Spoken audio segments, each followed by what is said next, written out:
Hello everyone, it's Jenna, and I'm here to talk again to you about self-love, loving yourself and learning to love yourself and getting the healing that you need to understand who you are.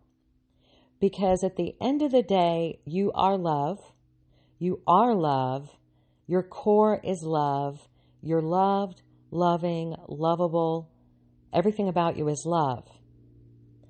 And the idea is to discover the truth of who you are and to uncover the lies that would tell you that you are not love, that you're not worthy of love, that you cannot love, and all of these things. The truth is to get to the bottom of this and understand who you truly are.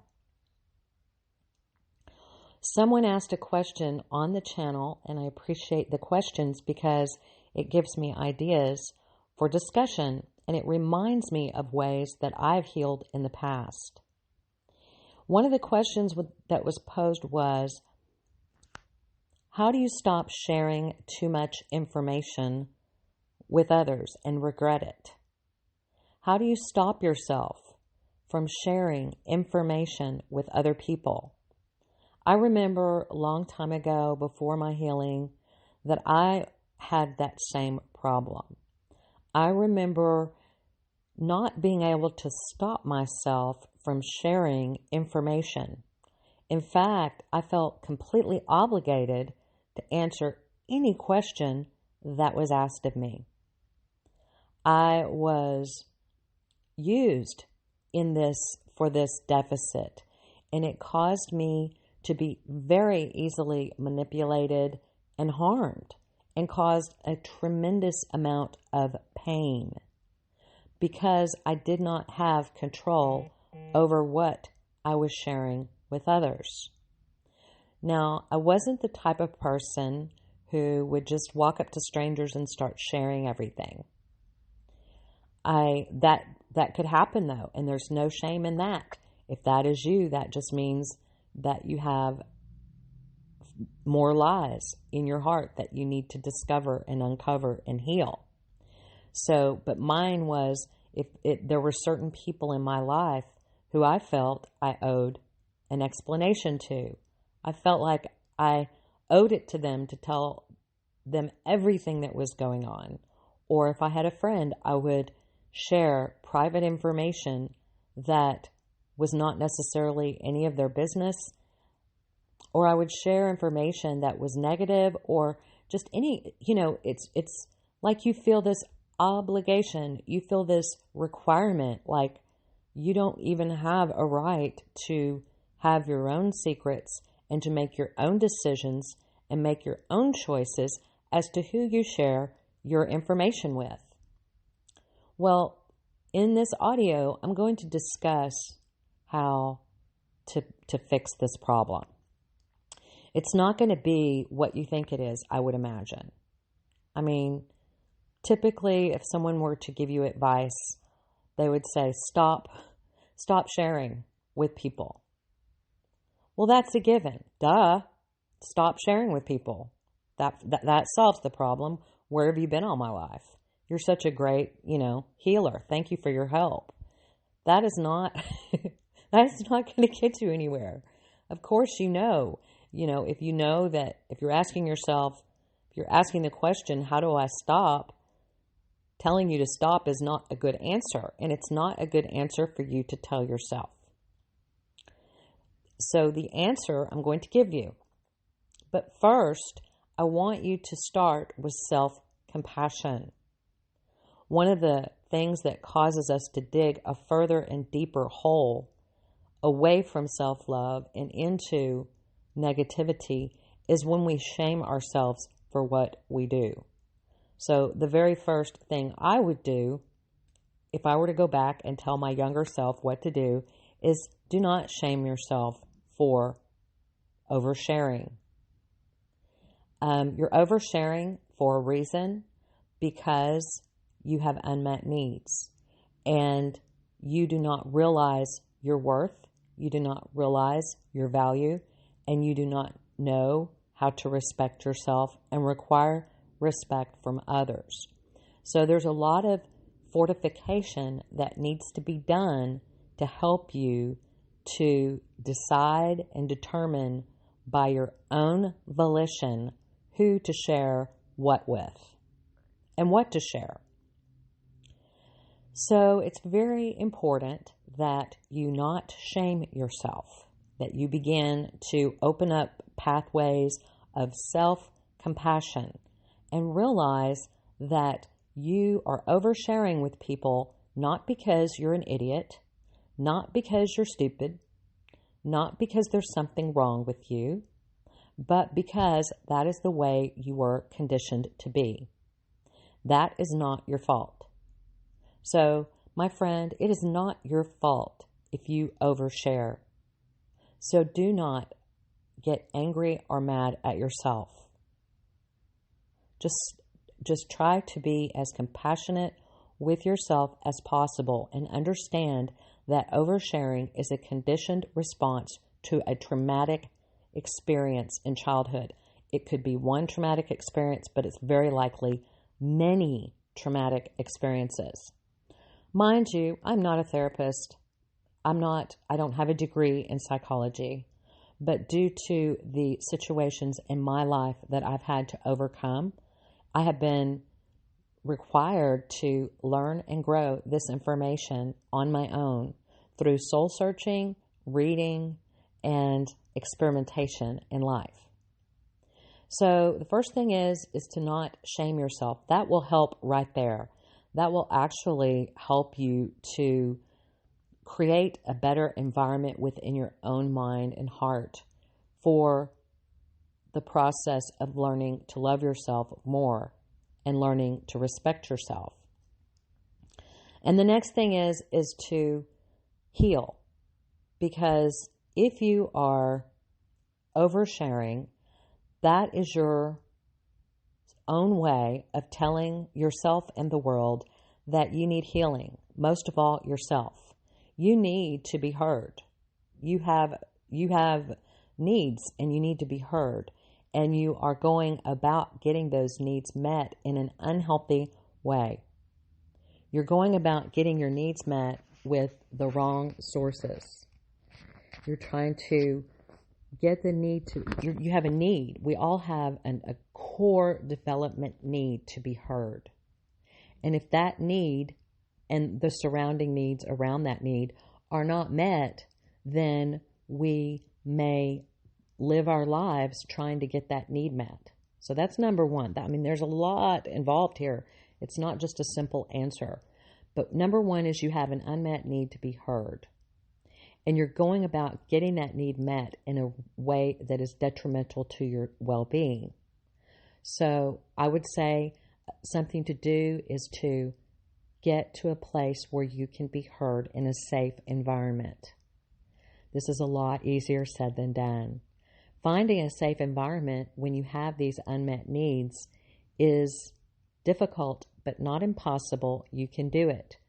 I would say look for a good therapist. Look for a good counselor so that you can begin to share your truth and begin to build up an understanding of who you are and what you're worth and get the mirroring that you need so that you can develop. You know, whenever we weren't properly mirrored as children, we don't develop, we don't mature. We stay stuck in that age of a young child.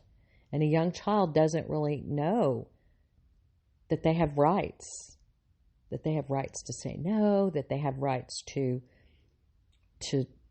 decide, that they have rights to determine, that they have rights, that they have obligation to consider. So it's basically just a deficit. And the problem is when you share information about yourself with the wrong people, they are able to take this information and hold it over your head later and stab you with it. Okay? It's not fun to have your private, deep truth to be stabbed with your own truth. What could be worse? It's very painful. I'm laughing, but it's not funny. It's so painful to like hear you've shared with this person and then find out that, they betray you. They, are not quality people. Maybe they betray you, they deceive you, they lie to you, and you've shared private information. So it's not enough to just say, stop. It's not enough for me to say that there's parts of yourself that are yours and yours alone. Because that's true, but you can't see that until you know it in your heart. It's not enough to know it in your head. You have to get it in your heart. And so in order to get in your heart that you are worthy and valuable of having your own information and that you can, and so that you can be assertive and make sound decisions on how you will allow access to your goodie, you've got to come to a place where you can't do that until you come to an understanding. You have to love yourself first. So you need to get your needs met. Getting your needs met through counseling and therapy will help you to be able to go into the world without a bunch of unmet needs. And when you're walking into the world without a bunch of unmet needs, then you don't have a need to share. And you're also better equipped to figure out who is good to share with. Because in a therapeutic relationship, the therapist is kind and nice and gives you a model and attentive, gives you a model for how others should treat you.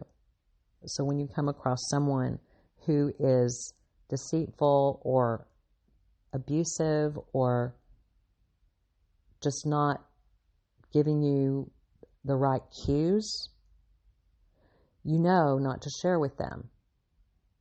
And so you can build an internal working model internally inside yourself. So you have to build yourself up by counseling. There's really no other way.